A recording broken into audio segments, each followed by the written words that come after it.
The Diary of a Certified Psychopath. Off the Crank. The latter stages of this plain-clad perambulate through parts eternally familiar, yet somehow that my head still refuses to know like the back of my hand, featured several pickups, not of human cargo, only the usual pixelated post-it note of priority provisions, to cater for the critical culinary desires of this weekend's guesting gourmets. Who'd have thought that senior Jack Russells insist on organic crabapple jelly with their pumpernickel bread? There then followed a put-down, not of the insulting rhetorical type,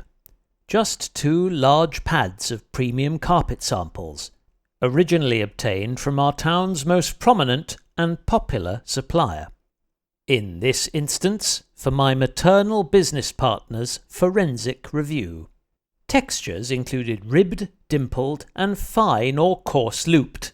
all meticulously engineered to repel water more effectively than the average wind-blocking fabric and resist those notoriously stubborn stains arising from daily mishaps, including poorly placed beverages, feral home invasion, and suboptimal shoe hygiene.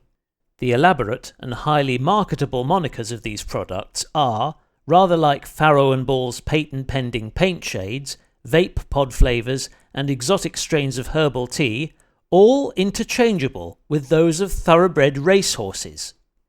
And you join us live at Ascot for this prestigious and eagerly anticipated Tesla Cyber Cup handicap. And they're off, and Vanilla Vermilion surges to an early lead. Just behind him, Sandcastle Custard, Little Lamb, and the 20-1 outsider Bakewell Blast, challenging hard around the opening bend. And they're all safely over the first fence, except Rhubosh and Raspberry, who after losing its rider appeared to tangle hooves with Honeysuckle Heat and head back to the stalls. Down the second straight we have Fuchsia Fever, Jasmine Jive and Mellow Oatmeal making strong showings through the midfield, alongside Lemons Balmy, Galloping for Glory, now approaching the third fence, and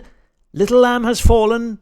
over Biscuit Beige, handing second place to Sandcastle Custard, and Bakewell Blast fading in the last furlong, but way out in the lead, and now crossing the finish line, it's Vanilla Vermilion, the odds-on favourite, and what a fantastic performance by this magnificent horse's immensely talented jockey, Caramel Crush, himself a Triple Crown winner.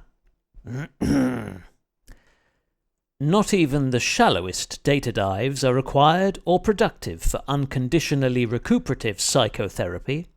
So in a summary succinct enough to rock Strava's cloud-roaming cardiopaths to their algorithmic boots, steadfastly subtempo from a tangible and technical perspective, with unsaddled micromashes applied in inverse proportion to decreasing core temperature, at revolutions slightly faster than the stationary sails of West Blatchington Windmill. Really should go back there soon, and listen to its silent rumours. Then, fast-forwarding several hours and eras to a more contemporary facilitator of air-founded energy, Rampion Wind Farm's battalions of turbines stood starkly defined upon a polarised horizon, where bottle-green valleys rose to quicksilver peaks beneath our golden shepherd's enlightening gaze, while distant flocks of unshorn sheep bounded round his bluegrass meadow, drawing warmth from their heavenly herder's radiant benevolence, but with no fear of singeing their fleeces. Meanwhile, at the western breakwaters of Shoreham's sun-kissed shingle fields, St. Beaufort's faithful gospel-bearers paraded their diverse solidarity and unanimous approval of the fresh coastal breeze that enabled many a recreational seafarer to set momentous sail upon the foaming manes of miniature white horses, galloping eagerly through the channel's choppy waters at around double the average speed of every manic mid-week motorist crawling in a stone-cold sober yet still disorderly procession along the battle-scarred bitumen of Britain's 259th autobahn, having already been deprived of over half their liquid lunch break by temporary ground traffic control. During a steady succession of east-facing interludes, I found that the aforementioned elemental imposition provoked a sufficiently smouldering temper to ensure that more perspiration was expelled through my skin than nostrils,